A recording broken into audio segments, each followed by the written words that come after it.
നിങ്ങളിൽ നിന്ന് പുറത്തേക്ക് വരേണ്ടത് എന്താണ്? പ്രകാശമാണ്. പ്രകാശമാണ് നിങ്ങളിൽ നിന്നും പുറത്തേക്ക് വരേണ്ടത്. അങ്ങനെ വരുമ്പോൾ ഓരോ മതാധ്യാപകനും പ്രകാശം പരത്തുന്നവനായിരിക്കണം. അല്ലെങ്കിൽ അങ്ങനെ വരുമ്പോൾ ഓരോ മതാധ്യാപകനും പ്രകാശം പരത്തുന്നവരാണ്. പ്രകാശം പരത്തുന്നവനെ എങ്ങനെ വിളിക്കണമെന്ന് കുറച്ച് വർഷങ്ങൾക്ക് മുമ്പ് ഒരാൾ പറഞ്ഞ് അതുകൊണ്ട് അതിനെക്കുറിച്ച് പറയുന്നത്. അപ്പോൾ പ്രകാശം പരത്തുന്നവരായിരിക്കുന്നവരാണ് നിങ്ങളെല്ലാവരും എന്ന് പറയുന്നത്.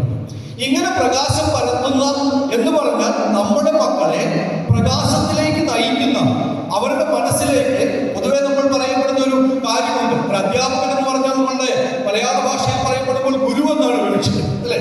ഗുരു എന്ന് പറഞ്ഞാൽ വെളിച്ചം പകരുന്നവരെന്നൊക്കെയാണ് നമ്മൾ ഉദ്ദേശിച്ചുകൊണ്ടിരുന്നത്, അല്ലെ? വെളിച്ചം പകരുന്നവരെയാണ് ഗുരു എന്ന് വിളിക്കുന്നത്. എന്നാൽ നമുക്കറിയാം, നമ്മൾ വെളിച്ചം പകരുന്ന ആർക്കാണ്? കുട്ടികൾക്കാണ്, അല്ലെ? കുട്ടികൾക്കാണ് വെളിച്ചം പകരുന്നത്. കുട്ടികളുടെ മനസ്സിൽ അന്ധകാരമില്ല. ഓരോ കുഞ്ഞും ജനിച്ചു വീഴുമ്പോൾ, ഓരോ കുഞ്ഞും ഭൂമിയിലേക്ക് പിറവിയെടുക്കപ്പെടുമ്പോൾ അവന്റെ മനസ്സിൽ പ്രകാശം മാത്രമേ ഉള്ളൂ, അല്ലെ? എല്ലാ മക്കളെയും കണ്ട ഒരേപോലെ ഇരിക്കും. ഉണ്ടാകുന്ന സാഹചര്യങ്ങളിൽ മക്കളൊക്കെ നല്ലവരല്ലേ? വളർന്നു വരുന്ന ചെറിയ ക്ലാസ്സുകൾ മുതൽ മക്കളെല്ലാവരും നല്ലവരല്ലേ? അപ്പോൾ അവരുടെ മനസ്സിൽ പ്രകാശമേ ഉള്ളൂ. പക്ഷെ അവരുടെ മനസ്സിലെ പ്രകാശത്തിലേക്ക് അന്ധകാരം കയറി വരുന്ന ചില സാഹചര്യങ്ങൾ ഉണ്ടാകും, അല്ലെങ്കിൽ ചില അവസരങ്ങൾ ഉണ്ടാകും. അത്തരം അവസരങ്ങളിൽ ആ അന്ധകാരത്തെ മാറ്റി നിർത്തിക്കൊണ്ട്, ഇരുട്ടിനെ മാറ്റി നിർത്തിക്കൊണ്ട് വെളിച്ചമായി കടന്നു ചെല്ലേണ്ടവരാണ് നിങ്ങളെന്ന് പറയപ്പെടുന്ന മതാധ്യാപകർ, അല്ലെങ്കിൽ മതാധ്യാപകൻ എന്ന് വിശേഷിപ്പിക്കപ്പെടുന്നത്. അതുകൊണ്ടാണ് ഞാൻ ആദ്യമേ പറഞ്ഞത് ഓരോ മതാധ്യാപകനും വിളക്ക് മരങ്ങളാണെന്ന് ഞാൻ പറയാൻ കാരണം. അപ്പോ കാറ്റഗിസം എന്ന് പറയുന്നത് അതൊരു യാത്രയാണ്. It's a journey to the heart of faith എന്ന് പറയുമ്പോൾ ഒരു വിശ്വാസത്തിന്റെ ഹൃദയഭൂമിയിലേക്കുള്ള ഒരു യാത്രയാണെങ്കിൽ ആ യാത്രയിൽ വിളക്കുമരങ്ങളായി തെളിഞ്ഞു നിൽക്കേണ്ടവരാണ് ഓരോ മത അധ്യാപകരും എന്ന് പറയപ്പെടുന്നത്. ഈ കാറ്റഗിസത്തിന് ഏതെങ്കിലും ടൈപ്സ് ഉണ്ട്, ഏതെങ്കിലും തരങ്ങളുണ്ട്? കാറ്റഗിസത്തെ നമുക്ക് ഏതെങ്കിലും ഒന്ന് ക്ലാസിഫൈ ചെയ്യാൻ കഴിയും? ഇത് ഒരു മൊണോലോഗായി തീരണ്ട, ഡയലോഗായിട്ട് നമുക്ക് മാറ്റാം. അങ്ങോട്ടും ഇങ്ങോട്ടും നമുക്ക് സംസാരിച്ചു പോകാം. അപ്പോഴേ ഇതൊരു സജീവമാകുള്ളൂ. അല്ലെങ്കിൽ നിങ്ങൾ ചിലപ്പോൾ ഉള്ള വാദനത്തിൽ കൂടെ ഇറങ്ങി ഓടും. കാറ്റഗിസം എന്ന് പറയുന്നത് ഒരു ക്ലാസിഫിക്കേഷൻ വേണ്ടി തയ്യാറാക്കുകയാണെങ്കിൽ, എൻ്റെ അഭിപ്രായത്തിൽ പറയുകയാണെങ്കിൽ കാറ്റഗിസം 3 തരത്തിലുണ്ടെന്നാണ് പറയുന്നത്. ഒന്നെന്ന് പറയുന്നത് ട്രഡീഷണൽ കാറ്റഗിസമാണ്. അതായത് ഞാനൊക്കെ വളർന്നു വന്ന ആദ്യ കാലഘട്ടങ്ങളിൽ ഉണ്ടായിരുന്ന ട്രഡീഷണൽ കാറ്റഗിസമാണ്. അവിടെ memorisation of certain questions and answers, ചില ചോദ്യങ്ങളും ചില ഉത്തരങ്ങളും മാത്രം ഓർത്തെടുത്ത് പറയുന്ന ഒരു കാലഘട്ടമായിരുന്നു. ദൈവം ആരാണ്, രക്ഷകനായിട്ടുള്ളത്, യേശു എന്താണ്, അങ്ങനെയുള്ള കുറച്ച് ചോദ്യങ്ങളും ഉത്തരങ്ങളും മാത്രമേ ഉണ്ടായിരുന്നുള്ളൂ. അതിൽ നിന്ന് കുറച്ചുകൂടി കാറ്റഗിസം ഒരു രണ്ടാമതൊരു വിഭാഗത്തിലേക്ക് കൂടി എത്തിച്ചേർന്നു. വളർച്ചയുടെ കാലഘട്ടം, മനുഷ്യൻ വളർച്ചയുടെ കാലഘട്ടങ്ങൾ പിന്തുടർന്നു പോയപ്പോൾ ഈ കാറ്റഗിസത്തിനും വളർച്ചയുണ്ടായി. കാരണം ഞാൻ പഠിക്കുമ്പോൾ 10ാം ക്ലാസ് വരെ വേദപാഠമുണ്ട്. 10ാം ക്ലാസ് വരെ വേദപാഠം ഉണ്ടായിരുന്നുള്ളൂ. അന്ന് 10ാം ക്ലാസ്സിൽ ആകെ വേദപാഠം പഠിക്കാനുള്ള ഒരേ ഒരു ആൺമരി എന്ന് പറയുന്നത് ഞാനായിരുന്നു. അപ്പൊ ആ സിസ്റ്റർ, എന്റെ കഴിവുകൊണ്ടൊന്നും അല്ലോട്ടോ, ഞാൻ ഈ 10ാം ക്ലാസ്സിൽ വേദപാഠം പഠിക്കാൻ പോയിരിക്കുമ്പോൾ ഞങ്ങളെ പഠിപ്പിച്ച ഒരു CMC കോൺവെന്റിൽ ഉണ്ടായിരുന്ന ഒരു സിസ്റ്റർ സ്റ്റെഫാനിയമ്മയായിരുന്നു. ഞങ്ങൾ എളുപ്പത്തിൽ സ്റ്റെഫാനിയമ്മ എന്നാണ്. പക്ഷെ സ്റ്റെഫാനിയമ്മ ഞങ്ങളെ വേദപാഠം പഠിപ്പിച്ച് കഴിഞ്ഞിട്ട് പോകുമ്പോൾ ഈ ഒരു ദിവസം ഒരു ഞായറാഴ്ച ഞാൻ ഒറ്റയ്ക്ക് ഒരു പുരുഷനേ ഉള്ളൂ, അല്ലെങ്കിൽ ആണായിട്ട് വരാൻ ഞാൻ എടുത്തേ ഉള്ളൂ. അപ്പൊ ഞാൻ ചെന്നില്ലെങ്കിൽ സ്റ്റെഫാനിയമ്മ വീട്ടിലേക്ക് കാരണന്മാര് കഴിഞ്ഞ പോയിട്ട് വരുമ്പോൾ നോക്കി എന്നിട്ട് വിളിക്കും. എന്നിട്ട് പറയും അവൻ കഴിഞ്ഞ ഞായറാഴ്ച വേദപാഠത്തിന് വന്നു, അതുകൊണ്ട് ഞാൻ പിറ്റത്തെ ഞായറാഴ്ച വീട്ടിൽ വന്ന പാടില്ല, അതുകൊണ്ട് പിറ്റത്തെ ഞായറാഴ്ച പോകും. പക്ഷെ അവിടെ സ്റ്റെഫാനിയമ്മ വേറൊരു കാര്യം കൂടി ചെയ്യുമായിരുന്നു. എവിടെ കണ്ടാലും സ്റ്റെഫാനിയമ്മ പറയും, ഇതുണ്ടോ ഇവരെ കണ്ടോ, ഇവ മാത്രമേ ആണായിട്ടുള്ളൂ ക്ലാസ്. അങ്ങനെ ഒരു പ്രോത്സാഹനം തരുമായിരുന്നു എന്നുള്ളത്.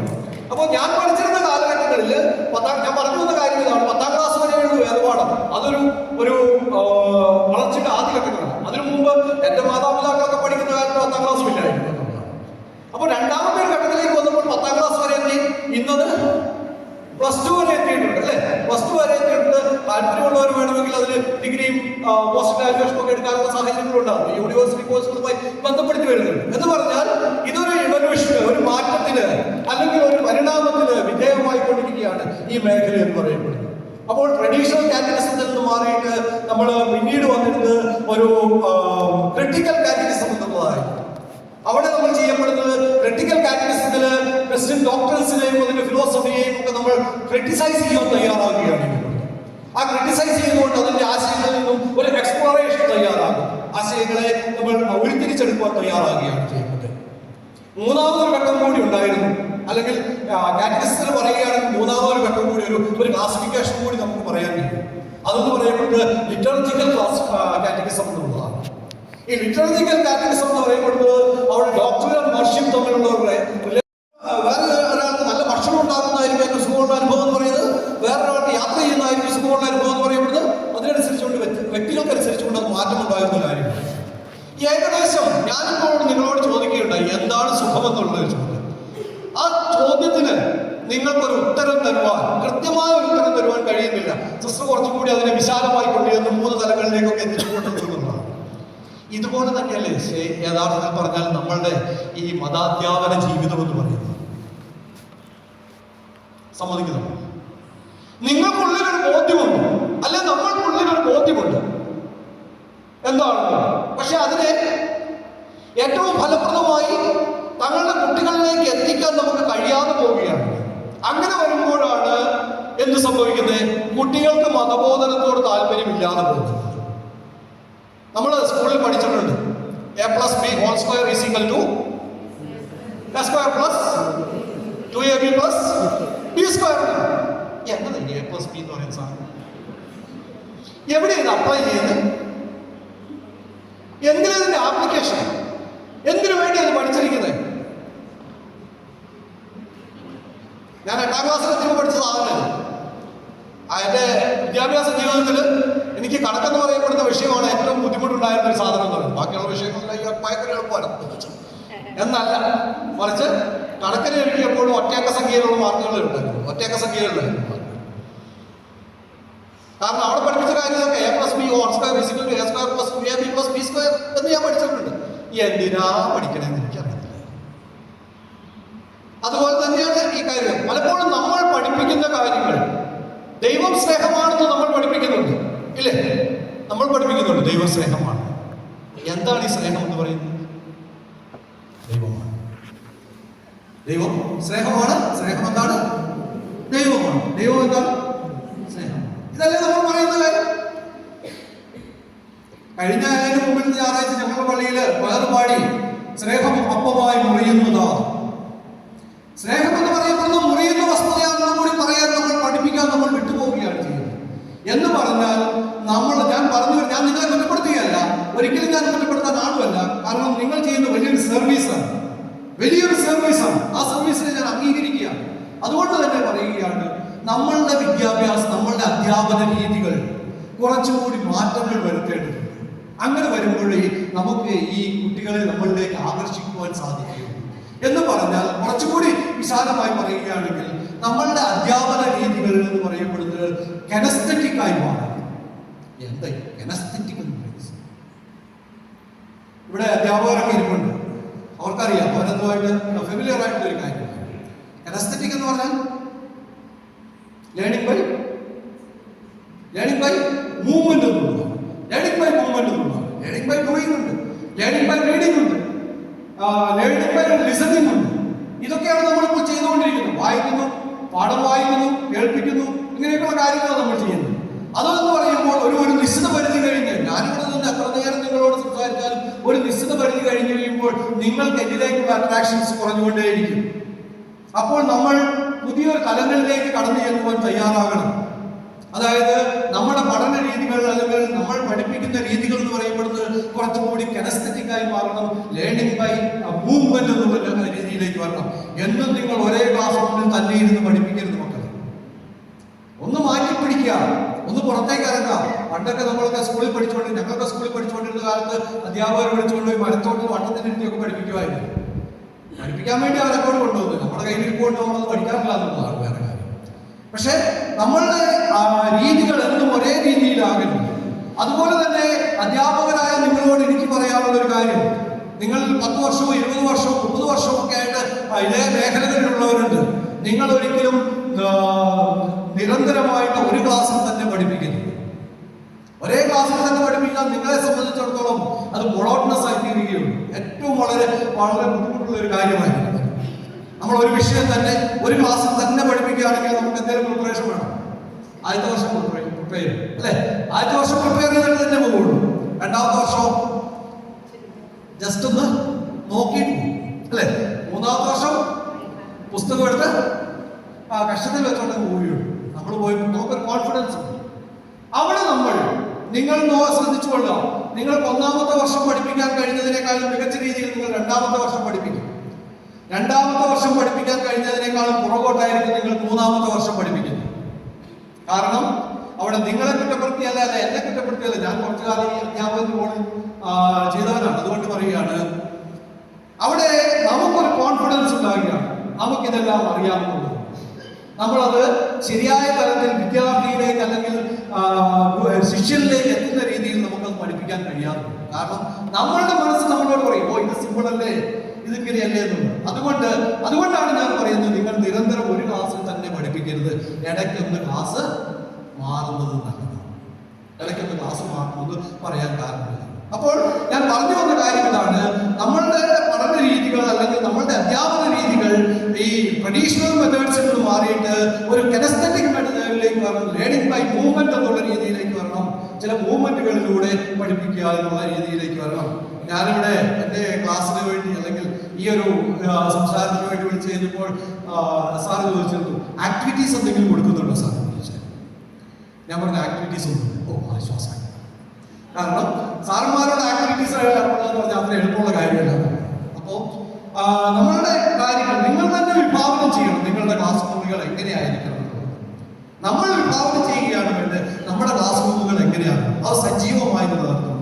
അതിനെന്ത് രീതികൾ വേണം? അവിടെ ചിലപ്പോൾ നമ്മളൊക്കെ ഇന്ന് സ്മാർട്ട് ക്ലാസ് റൂമുകൾ, വേർപാട് ക്ലാസ്സുകൾ പോലും സ്മാർട്ട് ക്ലാസ് റൂമുകളായി മാറിക്കൊണ്ടിരിക്കുന്ന കാലഘട്ടമാണ്.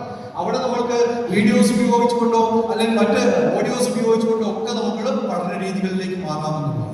അവിടെ കെനസ്തെറ്റിക് ആയിട്ടുള്ള ഒരു പഠന രീതി. ഇനി അങ്ങനെ ഒരു പഠന രീതി സാധ്യമാകുന്നില്ലെങ്കിൽ പോലും അറ്റ്ലീസ്റ്റ് നമുക്കൊരു 3 ചോദ്യങ്ങൾക്കുള്ള ഉത്തരം കൊടുക്കുന്ന രീതിയിലെങ്കിലും ആയിരിക്കണം നമ്മളുടെ പഠനം എന്ന് പറയുന്നത്, അല്ലെങ്കിൽ നമ്മൾ അവരുടെ അധ്യാപനം എന്ന് പറയുന്നത്. അതെന്തായി 3 ചോദ്യങ്ങൾ എന്ന് പറയുന്നത്? What, why and how. ഈ 3 ചോദ്യങ്ങൾക്ക് ഉത്തരം പറയാൻ എന്തുകൊണ്ട്, എങ്ങനെ എന്ന ചോദ്യങ്ങൾക്ക് ഉത്തരമെങ്കിലും പറയാൻ നമുക്ക് കഴിഞ്ഞാൽ നമ്മളുടെ അധ്യാപനം കൂടുതൽ കാര്യക്ഷമമാകുകയുള്ളൂ. ദൈവം സ്നേഹമാണെന്ന് നമ്മൾ പറയുന്നുണ്ട്. ദൈവം എന്താണെന്ന് ചോദിച്ചാൽ ദൈവം സ്നേഹമാണ്. എങ്ങനെ ഈ ദൈവം സ്നേഹമായി എന്ന് നമ്മൾ പറയാറുണ്ട്? അല്ല, എന്തുകൊണ്ടാണ് ദൈവം സ്നേഹം എന്ന് പറയുന്നത്? ആ ചോദ്യത്തിന് മറുപടി കൊടുക്കാൻ നമ്മൾ തയ്യാറാണ്. അങ്ങനെ പഠിപ്പിക്കാൻ കഴിഞ്ഞാൽ മാത്രമേ ഈ കുട്ടി എന്ന് പറയപ്പെടുന്ന അല്ലെങ്കിൽ ശിഷ്യൻ എന്ന് പറയുന്നവൻ ക്ലാസ്സിലേക്ക് അട്രാക്റ്റീവ് ആകും. നമുക്കറിയാം, ഏതൊരു വിഷയവും പഠിക്കണമെങ്കിൽ എന്തായിരിക്കണം എന്നുണ്ടെങ്കിൽ ഒരു വിഷയം പഠിക്കാതെ, കഷ്ടപ്പെട്ട് പഠിക്കാതെ ഇഷ്ടപ്പെട്ട് പഠിക്കണം എന്നാണ് നമ്മൾ പറയുന്നത് അല്ലേ? കഷ്ടപ്പെട്ട് പഠിക്കാതെ ഇഷ്ടപ്പെട്ട് പഠിക്കണം. കഷ്ടപ്പെട്ട് പഠിക്കാതെ ഇഷ്ടപ്പെട്ട് പഠിക്കണമെങ്കിൽ എന്താവണം? ആദ്യം വേണ്ട ഒരു ഘടകമുണ്ട്. എന്ത് വേണം? അറിവുണ്ടാകും. അത് പഠിപ്പിക്കുന്ന ഒരാളുണ്ടായിരുന്നു. അല്ലെങ്കിൽ അയ്യോ വലിയ സിസ്റ്റം എന്നെ പഠിപ്പിച്ച സിസ്റ്റമായിരുന്നു. താല്പര്യം ഉണ്ടാവണം. സിസ്റ്റം പറഞ്ഞതാണ്. എന്ത് താല്പര്യം ഉണ്ടാവണം? പഠിക്കുന്ന വിഷയത്തിലാണ് താല്പര്യം വേണ്ടത് ആണോ? അല്ല. ഞാൻ പറയുകയാണെങ്കിൽ ആദ്യം വേണ്ടത് പഠിപ്പിക്കുന്ന അധ്യാപകനോട് താല്പര്യം ഉണ്ടാവണം. അധ്യാപകനെ ഇഷ്ടപ്പെട്ടെങ്കിൽ മാത്രമേ വിഷയം ഇഷ്ടപ്പെടുകയുള്ളൂ. ഒരു പഠിപ്പിക്കുന്ന അധ്യാപകനോട് നമുക്ക് എത്ര ഇഷ്ടമുണ്ടോ അത്രയും കൂടുതലായിരിക്കും നമുക്ക് ആ വിഷയം പഠിക്കാനുള്ള താല്പര്യം എന്ന് പറയപ്പെടുന്നത്. പഠിപ്പിക്കുന്ന അധ്യാപകനോട് ഇഷ്ടമില്ലെങ്കിൽ ആ പഠിപ്പിക്കുന്ന വിഷയം എത്ര ബൃഹത്തായ എത്ര നല്ലതാണെങ്കിൽ പോലും അതിനോട് കുട്ടിക്കൊരു വിമുഖതയുണ്ടാകും. അതുകൊണ്ട് കഷ്ടപ്പെട്ട് പഠിക്കാതെ ഇഷ്ടപ്പെട്ട് പഠിക്കണമെങ്കിൽ ആദ്യം ആ പഠിപ്പിക്കുന്ന അധ്യാപകനെ ഇഷ്ടപ്പെടാൻ കഴിയണമെന്നുള്ളതാണ്. ഞാൻ നിങ്ങളോട് പറഞ്ഞല്ലോ, എനിക്ക് ഏറ്റവും വിഷമമുള്ളൊരു സബ്ജക്റ്റ് എന്ന് പറയുന്നത് കണക്കായിരുന്നു. എൻ്റെ ജീവിതത്തിൽ 2 അക്ക മാർക്ക് കിട്ടിയേക്കുന്ന കണക്കിനാകെ 8ാം ക്ലാസ് മാർക്ക്. ഇയാളാണ് അല്ലേ? ആ 8ാം ക്ലാസ്സിൽ എനിക്ക് 2 അക്ക മാർക്ക് കിട്ടിയെന്ന് പറഞ്ഞാൽ അത് നിരന്തരമായി കിട്ടിയിട്ടുമില്ല. ആകെ ഒരു ടേബിളേ കിട്ടിയുള്ളൂ. 8ാം ക്ലാസ്സിന്റെ ഫസ്റ്റ് ഞങ്ങളൊക്കെ പഠിക്കുന്ന കാലത്ത് Onam examination, Christmas examination, final examination എങ്ങനെയാണ്? ഇന്നത്തെ പോലെ ആയിട്ടുണ്ടായിരുന്നു. ഫസ്റ്റ് ടൈമിൽ എന്നെ കണക്ക് പഠിപ്പിക്കാൻ പോകുന്ന ഒരു ടീച്ചർ ഉണ്ടായിരുന്നു. ടീച്ചർ കണക്ക് പഠിപ്പിക്കാൻ പോകുന്ന ട്രിഗ്നോമെട്രിയാണ് പഠിപ്പിക്കുന്നത്. വളരെ നല്ല രീതിയിലാണ് ടീച്ചർ പഠിപ്പിക്കുന്ന കാര്യങ്ങൾ കൃത്യമായി എനിക്ക് മനസ്സിലാകാവുന്ന ഒരു സാഹചര്യത്തിലേക്ക് വന്നു. എനിക്ക് ആ സബ്ജക്റ്റിനോട് ഒരു ഇഷ്ടം തോന്നി. ഞാൻ പഠിക്കാൻ തുടങ്ങി. അതുവരെ എനിക്ക് ഒറ്റയക്ക സംഖ്യയിൽ നിന്നിരുന്ന മാർക്കുകൾ രണ്ടക്ക സംഖ്യയിലേക്ക് എന്റെ മാർക്കുകൾ മാറിയെങ്കിൽ അതിന്റെ പ്രധാനപ്പെട്ട കാരണം അന്ന് പഠിപ്പിക്കുന്ന കണക്കോ അതിന് മുമ്പ് പഠിപ്പിച്ച കണക്കോ ഒക്കെ ഇത് തന്നെയാണ്, അല്ലെ? ഓരോ 4 അന്ന് പഠിപ്പിച്ചത് ഈ ടീച്ചർ വന്നിട്ട് പഠിപ്പിച്ചത്. പക്ഷെ ആ പഠിപ്പിക്കുന്ന രീതി മാറിയപ്പോൾ എനിക്ക് ആ വിഷയത്തോട് താല്പര്യമുണ്ടായി, ആ ടീച്ചറോട് താല്പര്യമുണ്ടായി. അപ്പോൾ ഞാൻ പറഞ്ഞു വന്ന കാര്യം ഇതാണ്: ഒരു വിഷയം നമ്മൾ പഠിക്കണമെങ്കിൽ പൊതുവെ നമ്മൾ മതാധ്യാപകർ പറയും കുട്ടികളൊന്നും പറഞ്ഞാൽ കഴിക്കില്ല, ഇങ്ങോട്ട് വിളിച്ച് അങ്ങോട്ട് പോകുന്നവരാ, അവർക്ക് താല്പര്യമില്ലാത്തവരാണെന്നൊക്കെയുള്ള ഒരു ആക്ഷേപം നമ്മൾ ഉന്നയിക്കാറുണ്ട്. അവിടെ നമ്മൾ തിരിച്ചറിയേണ്ട ഒരു വസ്തുതയുണ്ട്. എന്താണെന്ന് ചോദിച്ചാൽ അതിനൊരു പ്രധാന കാരണം എന്ന് പറയപ്പെടുന്നത് നമ്മളുടെ അപ്രോച്ചാണ്. ഞാനിങ്ങനെ പറയുമ്പോൾ നിങ്ങൾ എന്നെ ഒരിക്കലും കുറ്റപ്പെടുത്തരുത്, അല്ലെങ്കിൽ നിങ്ങൾ എന്നോട് മറ്റൊന്നും വിചാരിക്കരുത്. നമ്മളിതൊരു ഒരു നല്ല ഒരു പ്രോഗ്രസീവ് ലൈനിലേക്ക് വരാൻ വേണ്ടി പറയുന്നതാണ്. നമ്മൾ കുട്ടികളെ അവർക്ക് ഇഷ്ടപ്പെടുന്ന രീതിയിൽ പഠിപ്പിക്കാൻ തയ്യാറാവുമ്പോഴാണ് കുട്ടികൾ ആ വിഷയം പഠിക്കുവാൻ തയ്യാറായി വരുന്നത്. നമുക്ക് നമ്മുടേതായ ഒത്തിരി ബിസിനസ്സുകളുണ്ട്. തീർച്ചയായും നിങ്ങൾ ചെയ്യുന്ന ഒരു സർവീസാണ്, ഞാൻ ആദ്യമേ പറഞ്ഞല്ലോ. ആ സർവീസ് നിങ്ങളുടെ ഒരു പല വിധത്തിലുള്ള റോളുകളാണ് നിങ്ങൾക്കുള്ളത്. നിങ്ങളൊരു വീട്ടമ്മയായിരിക്കാം, നിങ്ങളൊരു അധ്യാപികയായിരിക്കാം, നിങ്ങൾക്ക് മറ്റുത്തരവാദിത്തങ്ങളുണ്ടായിരിക്കാം, പ്രായമായ മാതാപിതാക്കളുണ്ടാകാം, കൊച്ചു കുട്ടികൾ വേറെ ഉണ്ടാകാം. ഇവരെ എല്ലാം നോക്കി സംരക്ഷിച്ച് കൊണ്ടുപോകുന്നതിനിടയ്ക്ക് നിങ്ങളൊരു സർവീസ് എന്ന നിലയിൽ ഈ വേദപാഠം പഠിപ്പിക്കാൻ പോകുന്നതായിരിക്കും. അവിടെ നിങ്ങൾക്ക് ചിലപ്പോൾ കൃത്യമായ സമയം കിട്ടിക്കൊള്ളണമെന്നില്ല. അതിനെക്കുറിച്ച് വളരെ ആലോചിച്ച് അതിനെ ക്ലാസ്സുകൾ ഡിസൈൻ ചെയ്യാനൊക്കെ ആയിട്ട്. പക്ഷേ അവ എങ്ങനെ കുട്ടിയുടെ തലങ്ങളിലേക്ക് കൂടി ഇറങ്ങി നിന്ന് നമുക്ക് പഠിപ്പിക്കാൻ കഴിയുകയാണെങ്കിൽ നമ്മളുടെ അധ്യാപകർ കൂടുതൽ കാര്യക്ഷമമായി തീരുമെന്നുള്ളതാണ്. അതുകൊണ്ട് ഞാൻ പറയുകയാണെങ്കിൽ പലപ്പോഴും നമ്മൾ പറയാറുണ്ട് വേദപാഠം പഠിക്കാൻ പിള്ളേർ വരാൻ താല്പര്യപ്പെടുന്നില്ല എന്ന്. അതിനൊരു പ്രധാന കാരണമായി എൻ്റെ അഭിപ്രായത്തിൽ നിങ്ങൾ പഠിപ്പിക്കുന്ന അധ്യാപകർ കുട്ടികൾക്ക് ഇഷ്ടപ്പെട്ടവരായി മാറാൻ നിങ്ങൾ ശ്രമിക്കണമെന്നുള്ളതാണ്. നെഗറ്റീവായിട്ട് മാത്രം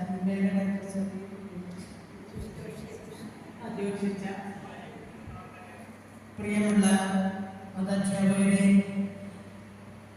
ഏറെ അഭിമാനത്തോടെ സന്തോഷത്തോടെ ഇവിടെ നിൽക്കാൻ എനിക്ക് കഴിയുന്നതിന് ദൈവത്തെ ഞാൻ സ്തുതിക്കുകയാണ്. അനുഭവത്തിന്റെ വെളിച്ചത്തിലാണ് ഞാനിപ്പോഴുള്ളത്. കുറേ പേരെ പഠിപ്പിച്ചുകൊണ്ടത് ഇവിടെ ഇപ്പുണ്ട്.